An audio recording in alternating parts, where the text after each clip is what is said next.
I do think that mentorship would be something that would be great, because so I think it is important to have someone who's able to guide you and, not exactly lead you astray, because it can be daunting when you're just going to jump into something.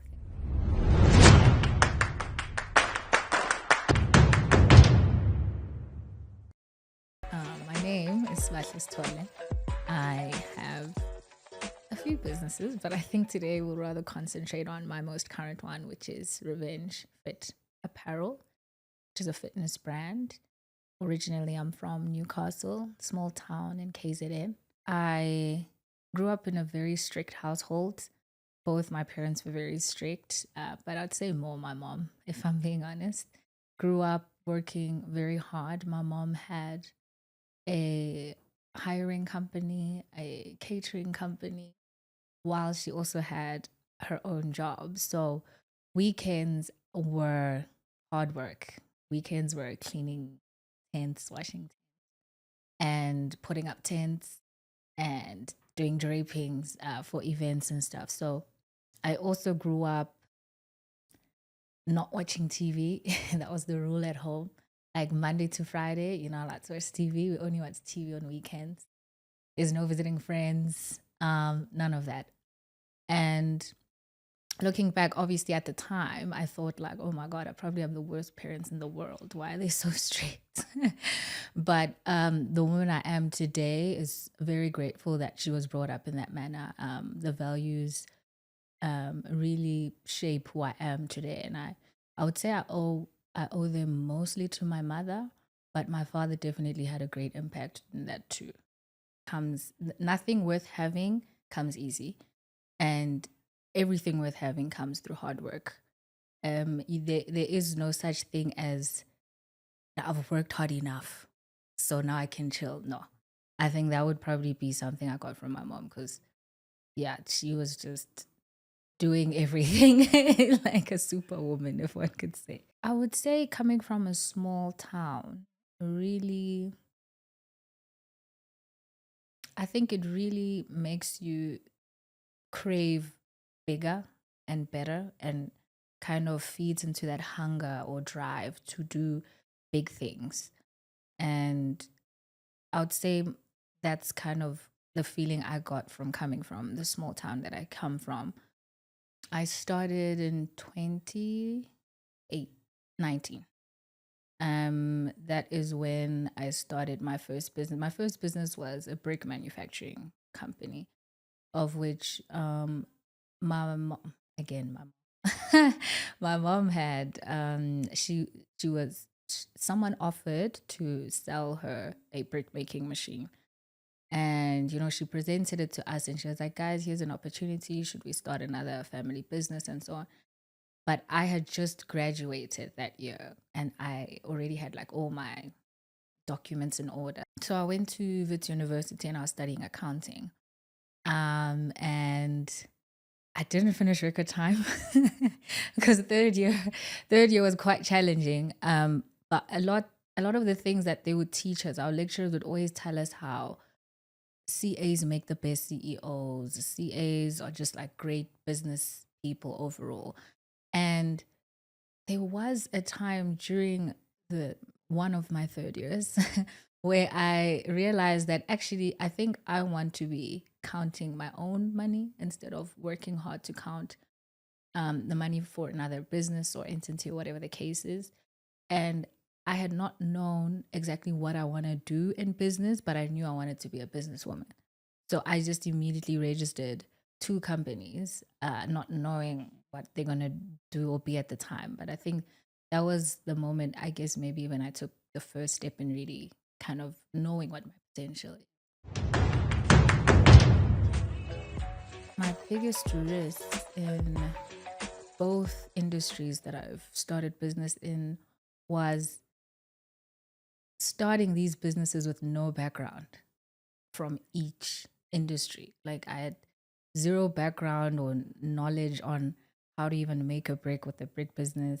With the fitness, where it was more of I'm doing it because of just, I guess, my experience in the gym, but not necessarily experience in retail what it takes to have a great product that sells, that people want to keep buying, and so on. So in both industries, I just jumped in and learned how to swim, basically. Sometimes that I sit and wonder is what was going on in your mind when you did that?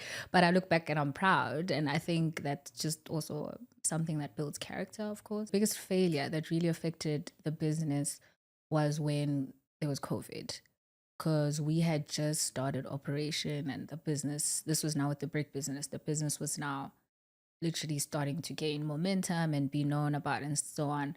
And then COVID happened and everything got shut down. And then man, now you've got employees that are waiting to be paid for. You've got the place where you're renting to do this job, they want to get paid, or you've even paid them in advance because it's a business, so on. So that really took a big knock on the business and myself, really, because I was like, I think that was the first time I was just like, what was I thinking?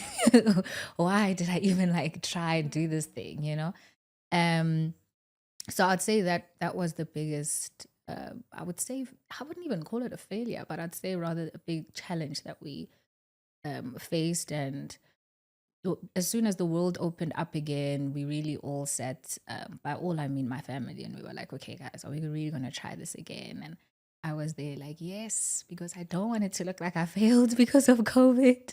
Let me push it, some years longer. And, I didn't.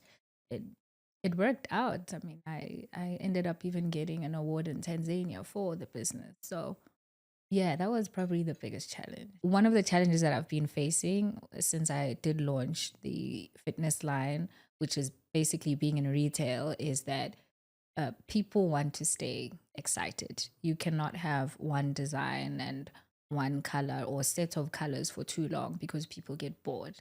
And that also is something I would have never known because I did not have any background in the area. So perhaps studying and being, well equipped with such things will prevent you or the next person from making the same mistake I did.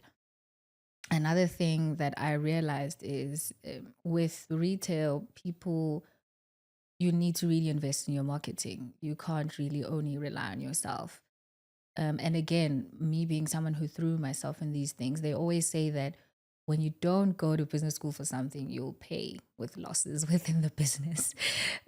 So I did face a lot of that, and yeah, it's learning curves, which I'm again okay with, because again, I don't believe in failure, or it's just redirection, and we keep going. My lowest moment in life currently is when my father passed away, because he also played such a big role in my business, the brick business specifically, because it is a male dominant industry.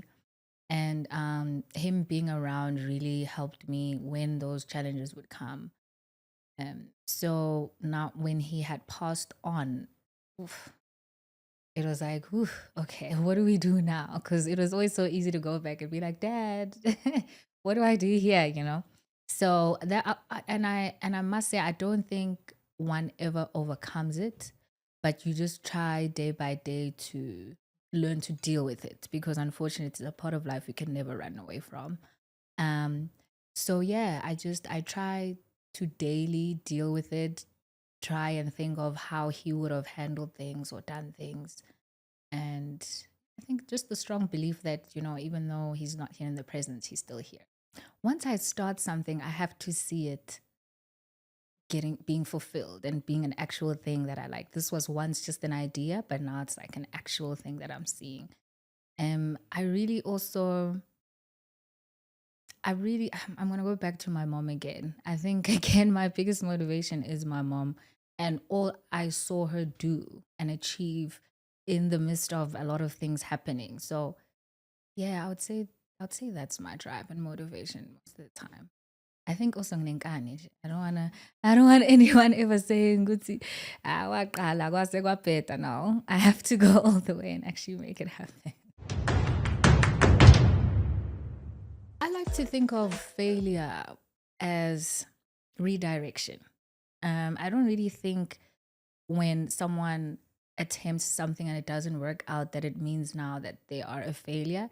I think it's a time to take a step back and really think, what did I do? What can I do? What can I change?